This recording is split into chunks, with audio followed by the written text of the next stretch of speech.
Oke, Assalamualaikum warahmatullahi wabarakatuh. Halo teman-teman semua, kembali lagi di podcast kita Gen Z Soleh, di mana di sini kita akan membahas terkait topik-topik yang sedang dekat di kehidupan Gen Z, yaitu seperti flexing atau pamer di media sosial. Kira-kira ketika seseorang mengunggah pencapaian, barang-barang mewah atau bahkan kegiatan ibadahnya, itu termasuk motivasi atau justru ria. Nah, hari ini aku nggak sendirian aja, di sini aja ditemani teman-teman aku, ada Rofi dan Raffi. Apa kabar kalian semua? Baik. Alhamdulillah Alhamdulillah baik. Mantap. Oke, nah sebelum masuk lebih jauh, sebenarnya menurut kalian itu flexing tuh kayak gimana sih? Menurut gua tuh flexing tuh kayak kita mengumbar-ngumbar gitu loh, pamer gitu di sosial media gitu. Oke. Menurut Raffi? Oke, kalau menurut aku itu flexing kebiasaan yang menunjukkan sesuatu yang kita miliki atau kita capai agar mendapat perhatian dari orang lain. Bisa berupa uang, barang, prestasi, bahkan gaya hidup. Oke, Gitu. berarti ada perbedaan antara pengalaman dan pamer ya? Ya, betul. Nah, ini yang menarik, menurut kalian, kenapa sih banyak anak-anak muda sekarang itu lebih suka nunjukin kehidupannya di media sosial? Ini menurutku aja ya, menurutku itu karena manusia emang suka untuk diakui, suka untuk mendapatkan like saat komentar pujian atau rasa senang dan bangga kalau dia mendapat pengakuan begitu San. Kalau menurut Oke. saya. Jadi bisa dibilang itu media sosial itu menjadi budaya validasi buat anak-anak muda sekarang ya? Benar. Ya, betul. Bahkan bisa jadi nilai ukur, dan untuk nilai ukur dirinya dan jumlah viewers yang didapatkan itu jadi nilai suatu kebanggaan buat orang-orang. Menurut Raffi gimana? Kurang lebih sama sih ya. Kalau pertanyaannya apa sih tadi San, coba? Iya kan tadi udah dibahas juga sama Raffi, terus juga menurut pandangan aku itu lebih media sosial tuh menjadi budaya validasi buat anak-anak zaman sekarang gitu. Iya sih, kurang lebih juga gitu sih. Soalnya apa-apa. Tapi kalau pencapaiannya positif sih nggak apa-apa ya. Mungkin itu kebanggaan buat dia. Tapi kalau dikit-dikit flexing harta, flexing apa gitu, kayak kurang aja gitu. Oh iya. Nah, tapi menurut kalian berdua nih, kalian pernah ngerasa minder nggak sih kalau ngeliat postingan flexing dari orang lain gitu? Enggak sih, gua Kalau Boleh dari Raffi Ya. dulu kali, coba. Raffi, boleh. Oh, dari gue dulu, oke belum. Ya. Kalau aku sih bisa dibilang lumayan sering, misalnya kayak ngeliat temen punya motor baru, magang di perusahaan besar, atau sering jalan-jalan, kadang-kadang muncul pikiran, kok kayak hidup gue begini-gini aja ya gitu. Oh iya. Oke. Kalau Raffi? Kalau gue sih paling mindernya karena teman keterima di perusahaan bagus gitu, magangnya kayak pencapaian mereka gitu loh, bukan tentang hartanya. Oke, mantap. Berarti hampir mirip ya, pernah ngerasain minder juga. Nah, sekarang kita bakal masuk ke perspektif Islam. Nah, dalam Islam itu kan ada namanya istilah ria.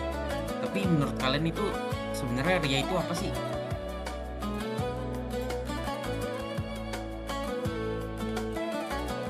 Ria tuh kayak Ria tuh kayak kurang lebih kayak flexing ya.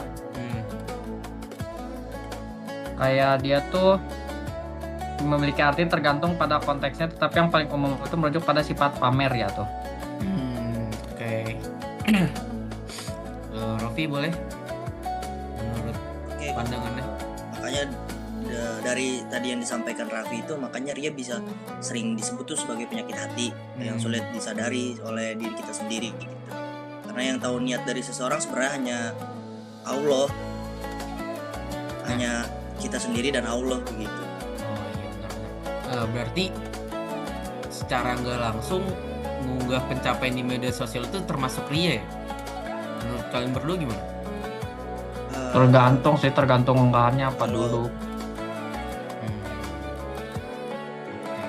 Kalau menurut gue sih enggak, karena nggak bisa langsung nilai seseorang tuh lihat dari postingannya begitu. Iya. Menurut gue.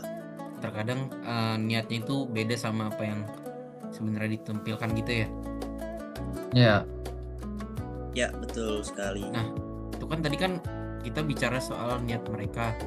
Ya kita nggak tahu lah niat mereka itu apa. Cuman kalau emang ternyata niat mereka atau tujuan mereka itu buat dipuji, itu gimana kira-kira? mungkin itu kalau niat merekanya pengen dipuji, tapi kan kita nggak tahu dianya pengen dipuji karena ngeposting itu. Mungkin itu menurut saya itu untuk mengasih makan validasi dianya aja sih. Oke. Mungkin lanjut aja kita bahas-bahas yang lain ya. Ya, Jadi Boleh. menurut kalian nih, bagaimana postingan kegiatan ibadah, misal kayak sedekah, kajian atau umroh yang diposting itu di media sosial? Karena itu kan sesuatu perilaku yang baik. Cuman kita balik lagi yang ke tadi, niatnya itu kita nggak tahu apakah mereka itu untuk dipamerkan, untuk mencari validasi, atau emang buat menyebar kebaikan. Oke. Kalau menurut gue sih ya, kalau soal kayak postingan kegiatan ibadah atau sedekah gitu masih sering jadi perdebatan ya. Kita soalnya nggak tahu niatnya dia emang mau berdakwah atau mau pamer. Jadi kita nggak bisa nilai dari postingan sih, kita harus lihat langsung atau kita harus ngobrol langsung gitu ke dia. Jadi kita nggak boleh suzon juga. Harus husnuzon berarti ya. iya. Betul Ustaz. Kalau menurut Raffi gimana menurut Raffi? Kalau menurut gue sih, kalau mereka posting lagi umroh, lagi haji tuh mungkin ya ada baiknya juga, kayak mereka mengingatkan orang gitu buat ingat ada ibadah gitu, tetap ibadah. Tapi kalau sampai postingnya sampai harganya dicantumin kayak gitu-gitu, itu jatuhnya kan flexing gitu. Nah, setelah kita udah ngobrol nih, aku ada beberapa pertanyaan sih dari obrolan kita tadi. Nah, misalkan kita mengunggah sesuatu, terus kita dipuji, walaupun mungkin niatnya itu kita nggak berniat untuk pamer gitu, nggak berniat untuk flexing. Apakah itu bisa disebut ria juga ya? Enggak sih, karena kan dia nggak niat untuk Belum. dipuji, dia hanya niat untuk memposting saja. Kalau menurut Rofi? Ya sih. Menurut sama lah kayak Raffi, belum tentu juga. Soalnya senang dipuji.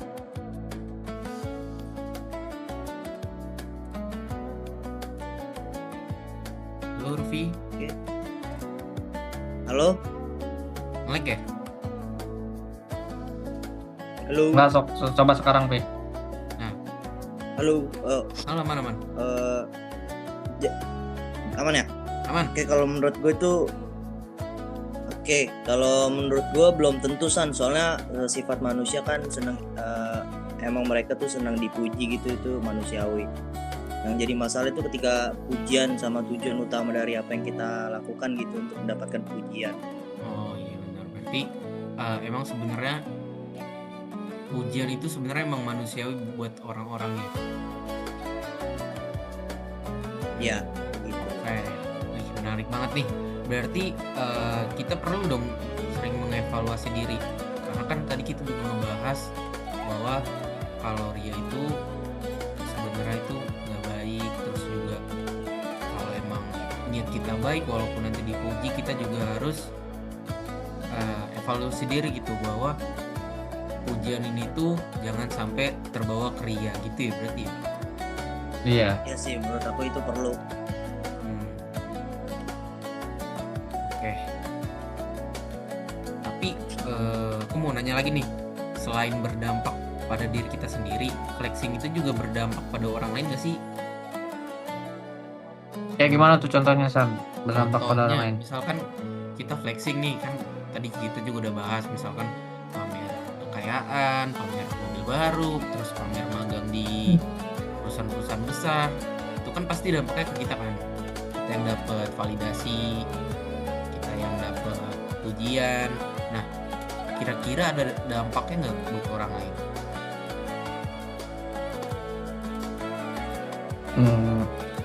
Rofi dulu deh, boleh deh. Boleh deh, Rofi. Oke. Kalau menurut gue San, itu ini sih berdampak, soalnya bikin orang yang lihat itu kadang-kadang menjadi insecure, jadi nggak pede, jadi minder karena ngelihat postingan orang lain yang lebih, mungkin dia ngerasanya lebih, wah ini orang lebih oke daripada gue, mungkin begitu ya. Iya benar. Kalau menurut Raffi gimana menurut Raffi? Tergantung orang yang menerima melihat postingannya sih. Ada kan orang kadang yang cuek, gak peduli gitu, ngapain gitu peduli. Tapi kadang ada juga yang kata Rofi itu dia jadi minder kayak gitu. Oh iya benar. Nah tapi kalau menurut gue sendiri itu kayaknya banyak dampak-dampak yang jadi buat orang-orang itu memaksakan gaya hidupnya gitu nggak sih? Misalkan gue ngeliat postingan Rofi lagi pamer-pamer, terus gue juga ngerasa harus yang ngelakuin hal yang sama Rofi, jadi gue maksain gaya hidup, gaya lifestyle gitu ya, Memaksakan diri. benar. Iya. Nah, kalau menurut gue sih kayak gitu. Berarti apa yang menurut gue tadi itu sebenarnya media sosial itu nggak mencerminkan kenyataannya ya. Banyak mungkin orang-orang yang flexing, cuman dalam kenyataannya gaya hidup cuman memaksakan gaya hidupnya doang. Iya, kayak memaksain padahal uangnya masih, kalau bahasanya gaya elit ekonominya sulit. Iya betul. Kalau kita cuma ngeliat satu sisi dari hidupnya dia yang dipastikan, yang di Instagram itu yang enak-enaknya aja gitu loh. Iya betul. Ini media sosial. Oke. Jadi kira-kira kata-kata terakhir nih dari Raffi atau Rofi buat kita sebagai anak muda Gen Z yang mungkin sekarang terpapar banget sama media sosial, yang udah pasti sangat berdampingan hidupnya sama media sosial juga kan. Kayak mungkin apa ya, saran atau solusi buat Gen Z kayak kita nih, buat jangan sampai kita kena ria dulu gitu. Mungkin saran dari saya ya, lebih hati-hati lagi, lebih pilih-pilih lagi untuk ngeposting sesuatu tuh, jangan asal posting, karena bisa jadi itu masuknya ria dan menjadi omongan orang di luar sana. Jadi lebih hati-hati lagi aja lah kalau bermain sosial media. Oke. Kalau dari Rofi? Oke, kalau menurut gua saran yang bisa gue kasih dari tadi kita obrolin itu, gunain media sosial sebaik mungkin untuk memberi manfaat, bukan hanya mencari perhatian atau flexing atau ria. Dan jangan terlalu sibuk mencari validasi manusia sampai lupa mencari ridho Allah. Itu yang paling penting itu, San. Oke, Masya Allah banget nih Mas Rofi, Mas Raffi. Keren banget Mas nih Rofi. jawabannya dari Masya berarti Allah, alhamdulillah. mantap. Oke, jadi kesimpulan dari diskusi kita, podcast kita membahas tentang ria ini adalah kita nggak boleh tuh unggah-unggah yang ada di media sosial termasuk ria. Namun kita juga perlu jaga niat kita, bahwa kita tahu sebenarnya kita tuh bukan ingin ria pada saat kita memposting sesuatu. Terus kita juga harus lebih bijak membagikan sesuatu. Terus kita juga sebagai manusia kita harus memikirkan bahwa apa yang kita unggah, apa yang kita bagikan itu bisa berdampak kepada orang lain gitu ya teman-teman ya. paling segitu aja sih podcast kita hari ini. Terima kasih buat Rofi dan Raffi untuk diskusinya ya. Ya, Oke. Ya, terima kasih juga Isan. terima kasih Isan. Oke, buat teman-teman yang udah nonton, sampai jumpa di episode selanjutnya. Assalamualaikum warahmatullahi wabarakatuh. Wassalamualaikum warahmatullahi wabarakatuh. Bye bye. Bye bye.